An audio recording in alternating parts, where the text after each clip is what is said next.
책을 많이 좋아하는 초등학교 1학년 아이인데 너무 빨리 읽어서 정독 수준이 되지 않음. 너무 빨리 읽으며 서술어를 안 읽기도 하는데 바로잡을 방법은? 이거 별로 바로잡을 필요 없는 것 같아요.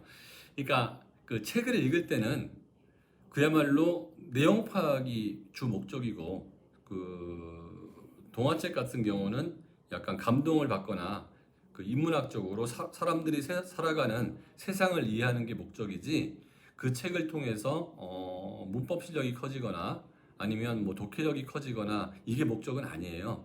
그러니까 독해력이나 문법 실력, 어휘 실력을 키우기 위해서는 교재, 즉 자습서나 체계화된 그런 책을 통해서 그 글을 읽고 어휘를 외우고 문제를 풀고 이런 과정을 통해서 레벨이 착착착착 올라가면서 실력이 커지는 거거든요. 그런데 독서를 그런 식으로 하자 그러면 그 독서가 그 정말 흥미를 갖고 사람에 대한 이해, 사람의 감정에 대한 이해, 사람이 사는 거에 대한 이해, 아니면 그 속에 있는 어떤 지식들 이런 것들을 많이 내 거가 되는 게 목표인데, 책을 읽을 때조차도 너무 정독을 하라고 착착착착 읽는다는 것은 그거는 문학 비평가가 할 일이지 독자로서 할 일은 아닌 것 같습니다. 그러니까 책을 읽을 때도 항상 1페이지부터 끝페이지까지 다 읽을 필요도 없고요. 어떨 때는 중간에 건너뛰어도 상관없고, 내가 좋아하는 책은 몇 번을 다시 읽어도 상관이 없어요. 그러니까 독서를 하는 방법과 국어를 공부하는 방법이 일치하는 것은 아니다. 이렇게 생각하면은 답이 쉽게 나올 것 같고요. 4살 때부터 글을 읽다 보니까 책 읽는 능력이 좋아지고 궁금증이 있기 때문에 다음이 굉장히 궁금하거든요. 그래서 책을 중간에 퍽퍽 뛰어넘는데, 엄마 입장에서 보면 한 페이지 한 페이지 정독을 했으면 좋겠지만, 정독을 해야 될 책은 교과서지 이런 동화책이나 그런 것들은 아니에요. 그러니까 동화책 같은 경우는 다독을 통해서 이해력이 많이 커지고 세상에 대한 이해, 그 다음에 배경 지식이 커지는 걸 충분하고, 정말 정독을 하고 문제를 푸는 거는 자습서를 갖고 하면 좋을 것 같습니다.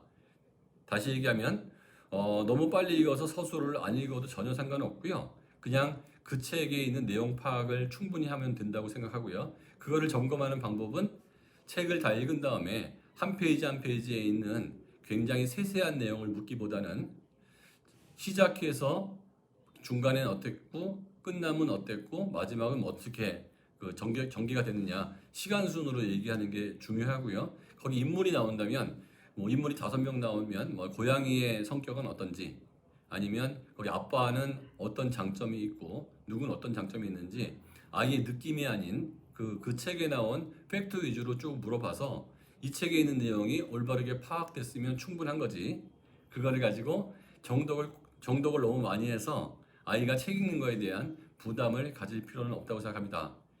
특히 저는 아이들한테 이 책을 읽은 다음에 너의 느낌 내지는 너는 어떻게 다르게 생각하는지 비판적으로 글 읽기, 이런 거는 초기에는 별로 저는 강요하지 않거든요.